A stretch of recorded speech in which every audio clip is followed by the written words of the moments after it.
Good evening, everyone, and welcome back to our audiences across the country who've just watched Cake. I hope you all enjoyed it as much as I did, but the evening's not over yet. Please join me in welcoming the star of Cake, Jennifer Anniston. Hello. Hello, welcome, thanks for being here. Thank you for having me. Actors often tell me that they are motivated by fear. The more a project frightens them, the more they're drawn to it. What was the level of fear on this one? I can't say that fear drove me to this. I think I was ready to take a risk, and I wanted to be challenged. I really wanted to just try to disappear, and that was actually exciting to me, you know, for me to sort of exercise that part of myself, my actor, whatever you'd call it. So I was really excited about it. Less than fearful of it. I think any project would terrify me, to be honest, as I'm not an actress. This one particularly. This one would maybe scare you if you're not an actor. But there's a level of emotional and physical vulnerability, I think. Oh yeah, I mean, which is harder? Well, you know, it's sort of it's layered. I mean, it really is. And not only is there's physical pain and emotional pain. There's also addiction.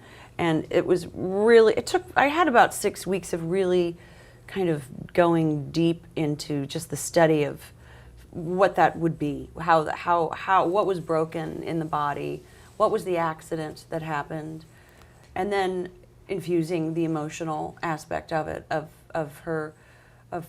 the loss that she experienced, and also just the addiction part and how, so there was a lot of technical stuff in a way to figure out, and then of course the emotional part of the story, obviously. We have an idea from the film about what happened when William H. Macy's character turns up, but did you create a whole backstory beyond what we saw? I did. I mean, especially it was how long ago had it happened, and pretty much that was the backstory was just the alienation of every person in her life. The husband, obviously, who was not in the car when it happened. Also, how long had they been divorced? She forced him out. She not forced him like get out, but emotionally just shut him out. Yeah, there was a lot of wonderful layers to that. They say that, I mean, I don't know, the percentage is very high of couples who don't stay together after a tragedy like this. I mean, it's a very real issue. I know, and you can't even imagine for the husband, I mean, the guilt of not being there, for her, the guilt of surviving. Yeah. It's just unimaginable, it really is. So besides the script and the words on the page, what helped you get into her head? What helped you prepare? I had a lot of support. I spoke with a few women who I know have had chronic pain, who have overcome chronic pain, some who have not. My girlfriend who is my stunt double, had a horrific accident, and not only was her career basically possibly gone and over, she became addicted to the pain meds. She went through like about 20 some odd surgeries, and pulled herself out of it. Knew that she was seriously in a stuck, horrible situation, and had to heal herself, and did so. And that was quite inspiring. The amount of doctors I spoke to was really, I mean, there was just so much information that I didn't know, I was not aware of. Just even understanding the medications, how medications affect the body, how medication mixed with alcohol, she was really she was banging a lot into that body, just to not feel the pain. Having said that, though, every time she moved out of bed or went to sit up, I felt that pain. You brought that forward very well, I think. There was pretty much not any move she could make that wasn't painful. I mean, even just breathing was painful, and so it literally was just constantly every day being in that body, standing up, moving, turning, nothing could really move. Right. Your life is very blessed. Claire's has not been very blessed. How did you relate to her? How did you say, okay, I can be this woman? Well, just by reading the script and understanding, she was so beautifully written, so layered, so complex. There was just something in my body that felt the want to explore that. It was such a human experience that we were able to watch, and I don't know how to explain what the connection was, but I just had empathy for her. Anybody, I think, if you watch the movie or any movie of someone who's tortured or in trouble or suffering from something, you feel that empathy for that person.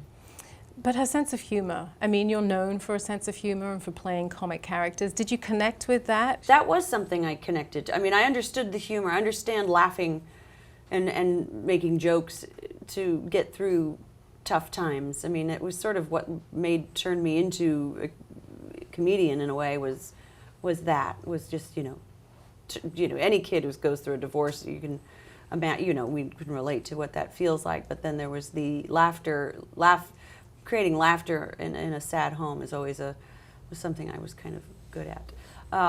But what I loved about that, the humor aspect of it, was that you saw like a flicker like a shadow of the former woman that she was, that there was a great sense of humor there. She had a sharp wit. She was a lawyer for the people, a fighter for inequality, and she's just now given up. She's just given up. But on a superficial level, was it a joy to go to work and not have to worry about hair and makeup and clothing? Just rolling out of bed, rolling onto the set. It was pretty wonderful, I have to say. It was quite lovely. And did not working out become your norm? Because I know if I stop working out, I hate it for a while and I feel like a sack of potatoes. And then I start to get into not working out. That's sort of, well, I think I went almost 2 or 3 months, but but I noticed a change in my mood. I noticed a change in my stamina and my sleep. I mean, it really starts to bum you out, and it lent itself perfectly to what I had to do.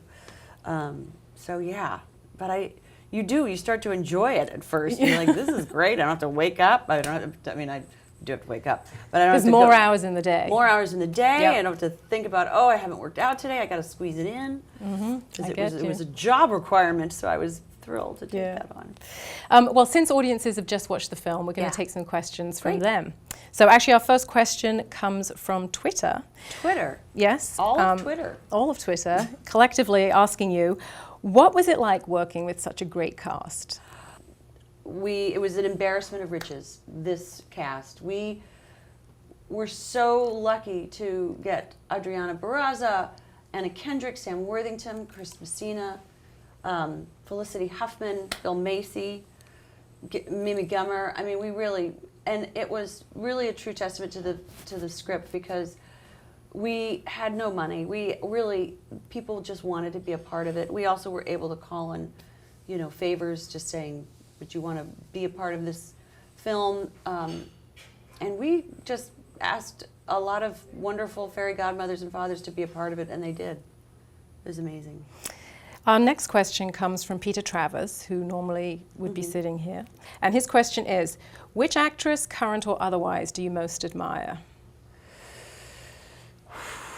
There's so many. How do I answer that? Which actress?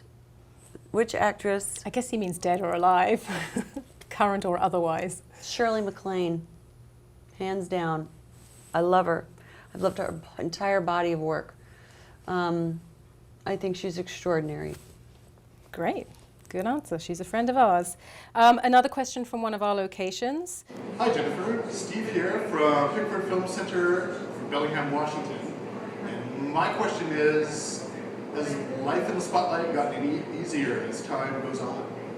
It becomes easier. I don't think it's ever something that you ever become completely comfortable with, because it's so not normal. It's so. What you, I think, do become comfortable with is false stories about you and not being so hell-bent on correcting everything all the time or righting all the wrongs. But people, fans being excited to see you is always a wonderful thing. I think that's a wonderful thing. Great. And we have another location question. This one is from the Michigan Theater in Ann Arbor, Michigan. Hi Jennifer, this is Ruth at the Michigan Theater. Congratulations for all your nominations for this film. I was wondering how you feel it compares to your nominations and awards in previous years. Oh, it's, you know, you have nothing to compare it to when it was, I didn't have anything to compare it to when it was happening before. It's always exciting. It's always a wonderful, flattering thing for your work to be recognized and to be, you know, to be received well. And to get a nomination is really fun. And it's not, you know, it's not my it's not the thing that's motivating me to do what I do, but the fact that it happened, it's been so lovely, especially a movie that, you know, hasn't even been released yet. I just think no one expected all of this wonderful love and support. So it's exciting, especially because it's film, so it's different. So that's exciting. Let's take another location question. Hi Jennifer, this is Alicia Kinman from the Hippodrome Theater in Gainesville, Florida. How do you prepare for dramatic roles like Cake compared to your comedic performances?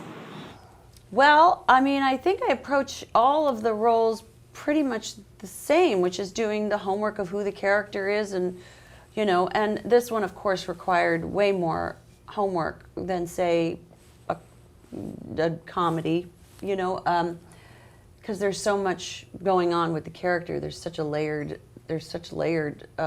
aspects to this woman. So, you know, there's also real physical and mental and emotional things to have to incorporate. But I always start with the truth. I always go right for the truth of the character, and it usually works out. I have a question, my last question. Yes. Famously, someone said, dying is easy, comedy is hard. Yeah. Who said that? Well, you know, I looked it up before you came in, and it's debate. Jack Lemmon? No one really knows. It was said in a film by Peter O'Toole, the film where he plays the actor, the drunken actor. My favorite year. No, was that My Favorite Year? Yeah. God, he was good in that. But someone said it was like Edward Gwynn. I mean, really, they don't know. Yeah. So it might have been Oscar Wilde, it might have been Jack Lemmon. Dying is easy, comedy is hard. Right, so I've had to die. I've been murdered. That was hard. But comedy is hard. So do you feel that it's underappreciated, especially come the awards time, and do you feel that you've been underappreciated as an actress because you got your start in comedy? You know, I feel